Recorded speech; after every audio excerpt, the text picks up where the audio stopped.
the Oscars, I thought to myself, I can squeeze in one more movie. I still have a good 2 hours before the show starts. And honestly, I did not watch that many of the Oscars movies this time around, so I was like, I gotta get on this grind. And I like Jesse Eisenberg, I like Kieran Culkin, and I thought, why not do A Real Pain? Sounds like fun. I watched the movie, I am stunned by it. I log it on my little letterbox, I open up the Oscars, and the first win is literally Kieran Culkin for A Real Pain. And I was like, okay, not saying I manifested it, but I was there. This movie like really shocked me. Honestly, I went in almost completely blind. I really didn't know anything about it, but it was like amazing. And the two things I really want to highlight today are the cinematography and the acting. Because of the time constraints, I'm not going to add a synopsis in the video, but if you want a synopsis, you can pause the video and I'm going to put up my synopsis here, maybe, if I can get the editing to work. To get started with the acting, obviously we kind of have to start with Kieran Culkin. The entire movie has like a more like natural and realism kind of acting vibe to it, but Kieran Culkin specifically, like, even though his character is like overexpressive and over the top, like he still is so complex and is so good at acting that it's like you don't even know like how much of it is acting. You don't know how he did it, but it's so good. Especially with his character, he is so emotionally complex. He's super charismatic and charming, but he's also highly sensitive and really quick to anger. As David describes him in part of the movie, you light up a room and then shit on everything inside of it.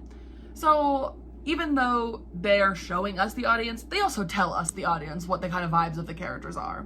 The thing that's so remarkable, in my opinion, about Kieran Culkin's performance is how organic it feels. It's so raw, so passionate, so natural, and in my opinion, really shows how good of a dramedy actor Kieran Culkin is. The only worry I have with that is that I'm worried about him getting typecast, because if you watch Succession, you know, like, he's a pretty similar character in both of these. And while I was researching for this video, I was like, I wonder how much of that was on purpose versus is this an industry thing, or is this just something he's doing? So what I found when I was doing research was that there is actually a whole article about this called "Could Kieran Culkin Win an Oscar by Playing Himself?" which he did. But it's from Vulture by Nate Jones, and it just talks about how Culkin works with acting as a form of self-expression rather than acting as like an objective separate ideal. So in my opinion, I don't really think he's gonna get stuck in this typecast, because it doesn't seem like a typecast, right? A typecast is something that the industry has put on an actor, and this just seems more like something he's doing almost method acted-y. Like, it's just something he's doing to connect with the characters and make them feel so raw and organic and natural. In my opinion, I think Jesse Eisenberg does a pretty similar thing. Even if that's not his like actual acting method, he kind of like has the same vibe as his character, like, and he has in the past, like in A Social Network. Like, he has this same kind of like awkward, kind of charming, socially anxious, just kind of guy. Obviously he's different in A Social Network, but like, he just kind of seems like that. Like, all the press tours I've seen, like, he just kind of seems like his character David. The biggest part about David is that he sees his pain as insignificant. And even though his character isn't necessarily as like outwardly interesting as Benji characters is, that doesn't mean that he's not still like such a character study. And Zoe Rose Bryant, someone who does like film reviews, did a review for this saying that he's subtly filling in the blanks of his sorrow and their rocky relationship. And I think that's the main part. So we have this Kieran Culkin who's playing this huge big person, and then we have this Jesse Eisenberg who's kind of playing a little more kind of laid back, a little more kind of to himself. But the connection that both of these characters have is so beautifully done by Kieran and Jesse. Like, you can feel the chemistry, you can feel the connection. I wrote in this, like, you can feel their past, you can feel their background, the history, the sleepovers, the family dinners, the cousin walks before Thanksgiving dinner, if you know what I mean. Like, the chemistry that these two have is so strong, and it works so much in their favor in the more intense scenes in the movie, but also in the more like subtle kind of like mundane scenes. Sorry about the glare, you can kind of see my entire setup and room from here, but one of the scenes that I think is really important to look at when you are looking at the character work is this scene on the train about 30 minutes into the movie, where Kieran's kind of like in the corner, like being all dramatic and kind of emo. We have David who's paying attention and being good, and then you have this kind of moment of like tension. You don't feel weird in a first class car? No, we paid for it. It's not hurting anybody. No. Dude, we are Jews on a train in Poland. Fucking think about it. Benji. Benji, Yeah, you're right. So you kind of see their connection. In my opinion, you can kind of see their past. You can see them fighting about this kind of stuff, the kind of like, what? I don't understand what you're talking about, like in their childhood. And even that, like, that was funny. Like what he said was funny, but it also like, it didn't feel like ha ha ha funny. It was like dramatic. It was like emotional. It was like, it feels like something that like your kind of strange cousin would say on something like this. Yeah, sure. And as the scene goes on, he just kind of keeps going and keeps inching a little forward. You don't think this is weird that we're in first class? No one else sees it's weird. He just keeps going. He keeps flying. David keeps trying to calm him down. And the entire time you see the characters. You see, like, you could just take this scene and understand what their vibes are. You see this, like, I mean, this is just the tour guide, but you can see David trying to calm Benji down and trying to like, Benji, it's fine. It's not a big deal. You can kind of see his kind of anxious style. And then you can also see Benji's anxious style. This kind of like, but is this right? Like, do we feel that this is right? Getting more and more emotional until finally we jump a few times. He just starts attacking the people on the train and he dips. And he just leaves. And then we again see we see David just kind of like awkwardly like, sorry about him, guys. And I don't know. I just think this is a really good scene to show like how good of characters they are. And again, and now he gets off and you can kind of see, his hesitation. You can see his like, I don't know, I'm sorry guys, like I wish I didn't have to do this. Like you can see the past, you can see that he's probably had to do this before, even though we don't see any of their past. There are no flashback scenes, but you can kind of just get that vibe even just from watching it. To look at the other part of this movie that I think makes it so impactful and important is the cinematography and the editing specifically with the filming of it. To start, it's just a beautiful movie. Like the shots are just gorgeous and it reminds me of Portrait of a Lady on Fire just in like a lot of the like wide shots of like scenery. To start, it's just a beautiful movie. Like it is so pretty and like the scenery that they're using is really cool, but it's not like, hey look, we're filming on a cool location. It's just like perfect. It doesn't seem like preachy, but it seems like, oh, I'm in it. Like, wow, I can imagine like being them and being on this trip. It also just like is framed really nicely. Past it just being pretty, the use of like lingering on shots, the use of close-up shots, medium shots, etc., all like frames how we are viewing the characters and viewing their relationship through the entire thing.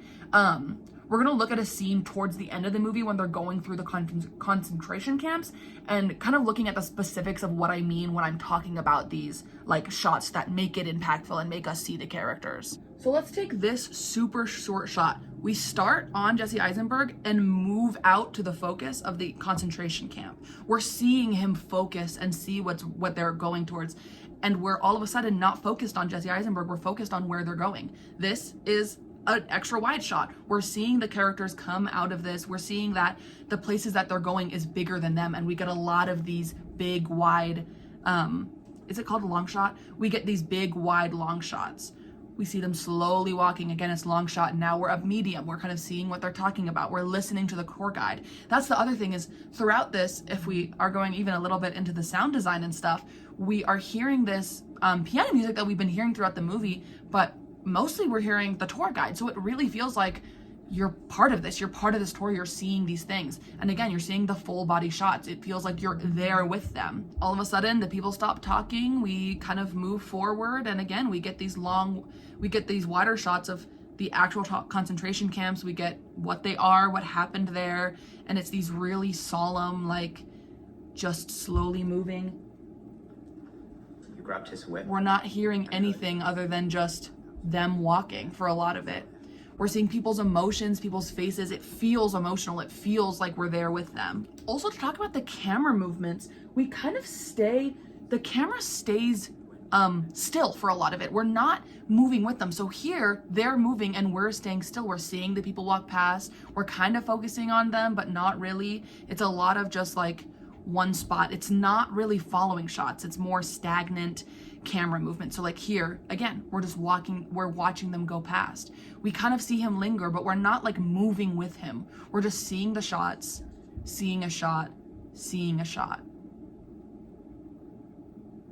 And you're just watching and you're sitting there. And uncomfortable because you know what happened. And even as a viewer, you're like, did this actually happen here? Like, are they filming on location? And when I was looking through it, turns out they were filming on location, and Jesse Eisenberg had to get like specific permission, but they worked with those people. But you just see these shots and it's like, this is what happened. You're feeling the history there the same way that the characters are. And again, these wider shots. So in that scene, and in a lot of the scenes in general, you're getting a lot of these super wide shots, and then at some points, super close-ups. But for a lot of it, when there is the emotional parts, or the parts that we're supposed to be paying attention to, the parts where the director is saying, look at this, watch this, don't take your eyes off, you're not focusing on the characters, you're focusing on what happened.